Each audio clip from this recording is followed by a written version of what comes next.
नमस्ते स्टूडेंट्स, आज की वीडियो में हम बात करने वाले हैं क्लास 8 की एक्सरसाइज 5.4 के क्वेश्चन नंबर 9, जो कि इस एक्सरसाइज का और इस यूनिट का आखिरी क्वेश्चन है।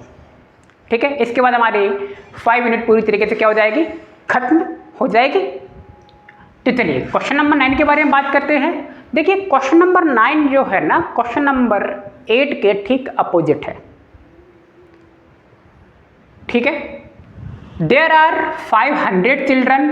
कितने चिल्ड्रंस हैं हमारे पास? 500 चिल्ड्रंस हैं एक स्कूल में। फिर क्या करा है, फॉर पीटी ड्रिल।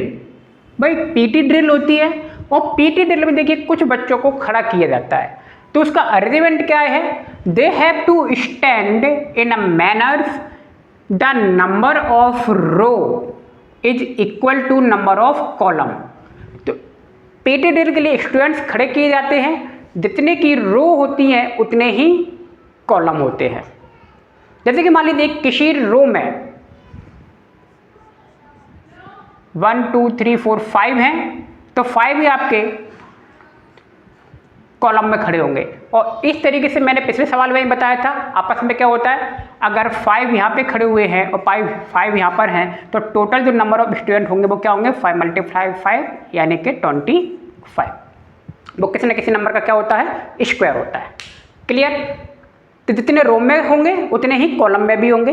एक बात उसने कह दी है। फिर क्या कह रहा है, अब ये समझने वाली बात है, how many childrens would be left out. कह रहा है भाई अरेंजमेंट करने के बाद कुछ बच्चे बच जाते हैं और उन्हें बाहर पीटी ड्रिल से क्या कर दिया जाता है, बाहर कर दिया जाता है, क्योंकि रो और कॉलम पूरी तरीके से भर चुके होते हैं। ठीक, तो अब वो पूछ रहा है भैया इस अरेंजमेंट के साथ बताइए, जो आपको 500 स्टूडेंट दिए गए हैं उनमें से कितने ऐसे बच्चे हैं जो पीटी ड्रिल में पार्टिसिपेट नहीं कर पाते, क्योंकि रो और कॉलम की संख्या फुल हो चुकी होती है। आई होप आपको क्वेश्चन समझ में आया होगा। बहुत ही अच्छे तरीके से मैंने हिंदी में इसको एक्सप्लेन कर दिया है। अब आप देखें क्वेश्चन नंबर 8 के जैसे ही करना है। स्क्वायर रूट निकालते हैं पहले 500 का। ठीक है, 500 का स्क्वायर रूट निकालेंगे तो देखिए जो आपके 2 0 है उसका मैंने पेयर बना दिया, 5 सिंगल था, 2 का स्क्वायर 4 होता है 42। ठीक है, यहाँ पे 22 आ गया और 16 हमारा रिमाइंडर बच गया।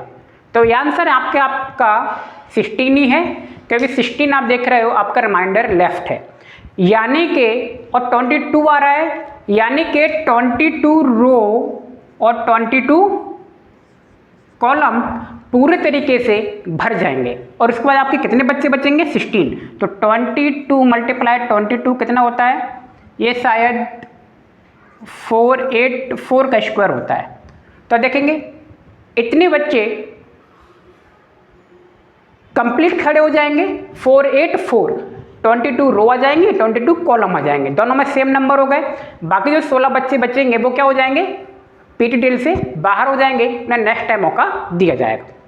ठीक, तो हमने क्या लिखा, बी ऑब्जेक्ट एज 500 इज ग्रेटर देन 22 का स्क्वायर बाय 16। ये 16 ज़्यादा हो रहा है, सो 16 children would be left out. आप देख रहे हैं यही आपका आंसर है, 16 children would be left out in this arrangement. ठीक है, हमें देखिए इसमें कुछ जोड़ना नहीं था, कुछ बाहर करना था। क्वेश्चन नंबर 8 में क्या करना था, उसने मोर प्लांट्स को नीड करवाया था। तो मोर प्लांट्स का, मोर का मतलब क्या होता है, कुछ एक्स्ट्रा जोड़ना। इसमें क्या करा है, लेफ्ट आउट कुछ बाहर करने हैं। तो बाहर कैसे करेंगे, वही जो ज़्यादा होगा उसे बाहर करेंगे, क्योंकि स्क्वायर तो आपका 22 तक ही बनेगा। 23 का स्क्वायर आपका तब बनता है जब वो लेफ्ट की जगह क्या करता और उसको स्टूडेंट चाहिए होते। क्लियर है बात? तो 16 स्टूडेंट आपके बचेंगे और यही आपका आंसर है। आई होप आपको वीडियो समझ में आया होगा। तो मिलेंगे नेक्स्ट वीडियो में, जिसमें आपका नई यूनिट शुरू करेंगे। तो आप सभी का बहुत बहुत धन्यवाद। Thank you.